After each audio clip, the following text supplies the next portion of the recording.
السلام عليكم خواتاتي الغزالات، نتمنى تكونوا بالف خير ويلقاكم ان شاء الله هذا الفيديو نتوما في احسن الاحوال.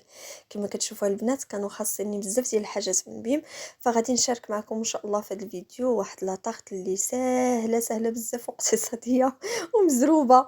عرفتي راه اختكم راه كانت ناقصها شحال من حاجه في الدار، وكنت باغا نوجد ويعني اغلبيه ديال الحاجات اللي غادي نشارك معكم، فكاين اللي غادي نوجدو، كاين اللي يعني غير شريتو هكا جاهز من برا، خديته من بيم على يعني بسبب ديال الضيق ديال الوقت، فبزاف الحاجات ما حضرتهمش في الدار فراني غير شريتهم.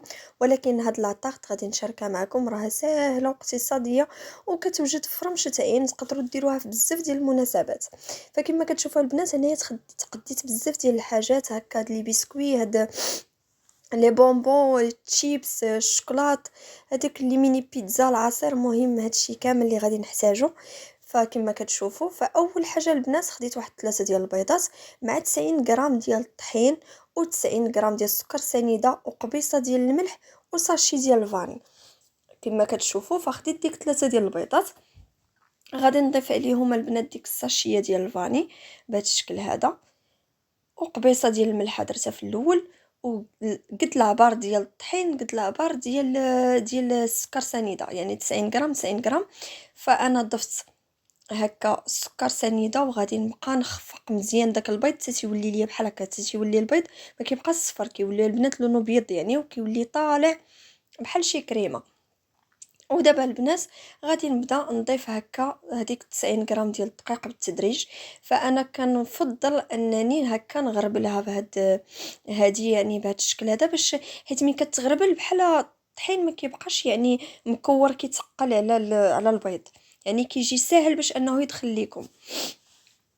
فغادي نغربلو يعني بهاد الطريقه هذه، وغادي نحاول يعني نقسم هذيك الكميه ديال الطحين على 3، ديك 90 غرام نقسموها على 3 مثلا، كل مره نخوي شويه وندخل عاوتاني نخوي شويه، عاوتاني ندخلها في هكا في الخليط، وحتى نكمل هكا الطحين اللي عندي كامل. وانتوما كتخلطوا في نفس الاتجاه، يعني ما تخلطوش يعني بجهد، وما تخلطوش وانتوما ديروا بزاف ديال الاتجاهات هكا باش ما ينزلش ليكم البيض اللي طربتوه. يعني كتبقاو كتخلطوا كتدخلوا ديك الطحين وانتم كتخلطوا بنفس الاتجاه البنات.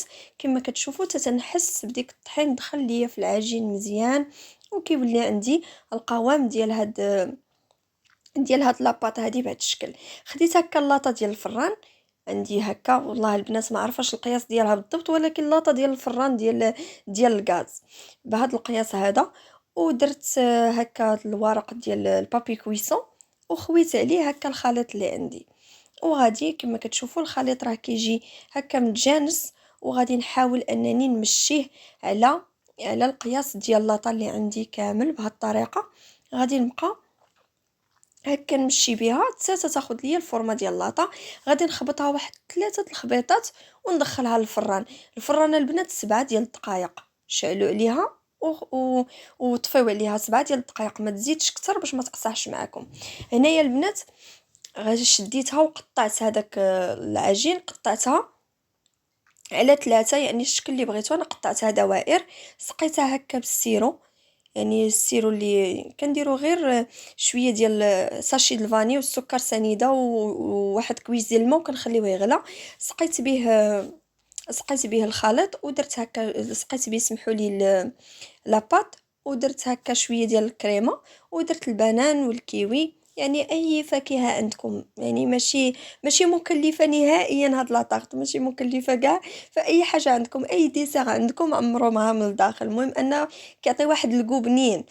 وغادي نزيد نغلف هكا، وكنبقى غاديه كندير لا كريم من الفوق، كنزيد لاباط، وكنبقى غادا حتى تنكمل. فانا قطعت لاباط قطعتها على 3 على 3، فكيجيوكم جوج مقادين، ووحده كنحاول انني نكمل الدائره، يعني كيجيوني ديك القنات كنحاول انني نكمل الدائره 3، وما بين كل وحده كندير لا كريم، وكندير الفروي. غلفتها كامله بلا كريم البنات، وضفت هنايا 100 غرام ديال السكر ديال سمحوا لي 100 غرام ديال الشوكولاته السوداء مع كاس ديال الحليب، وخليتهم تذابوا فوق حمام مريم، وخويتها من الفوق وزينتها. وهنا كما كتشوفوا هاد البيتزا اللي شريتها، وهنايا عندي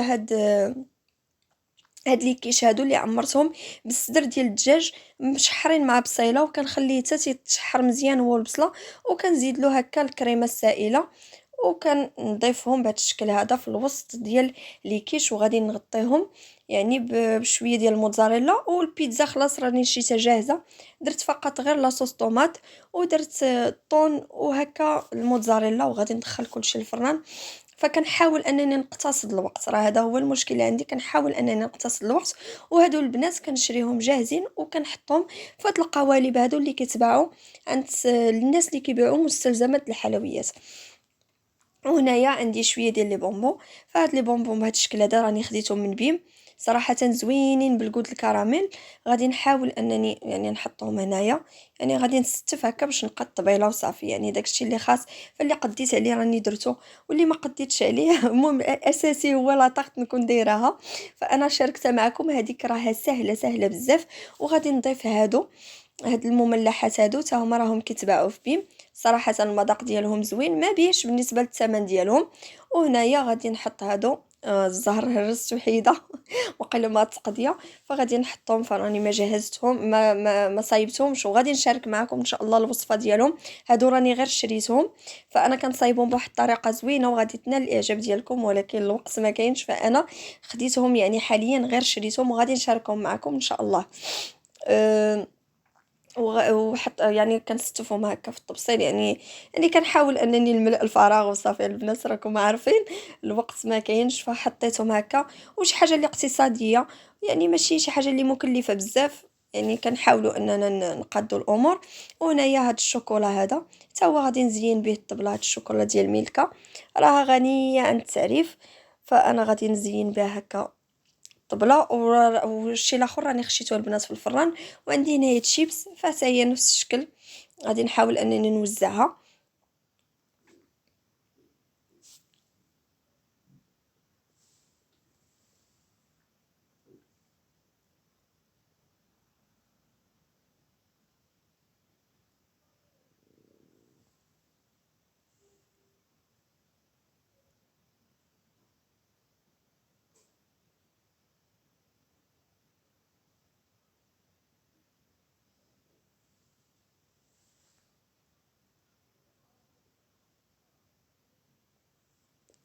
وهنايا البنات كما كتشوفوا، فكان هذا هو الشكل الاخير ديال لاطاغت، راها كتجي رائعه رائعه بزاف.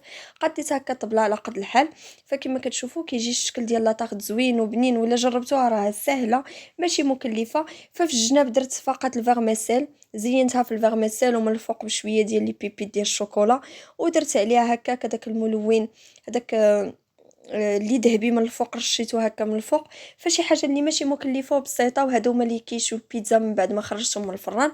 فانا وجدت شي حاجه يعني اللي بالزربه وعلى قد الحال، ويعني وشاركت معكم هادشي بسيط بسيط بزاف. فراكم عارفين، وهذا هو الشكل ديال لاطاغت من الداخل. من كتقطعوها كتجي هكا فيها كما كتشوفوا فيها، كيجيو في هذيك الطريفات ديال الفروي، فراه كتجي زوينه بزاف وماشي مكلفه واقتصاديه، واقتصاديه لا في الوقت ولا على الجيب. فكنتمنى يكون الفيديو نال الاعجاب ديالكم. فما تنساوش تدعموني بلايك، واللي اول مره يزور القناه يدعمني بضغط زر ابوني مع تفعيل زر الجرس. وشكرا لكم دائما على المشاهده.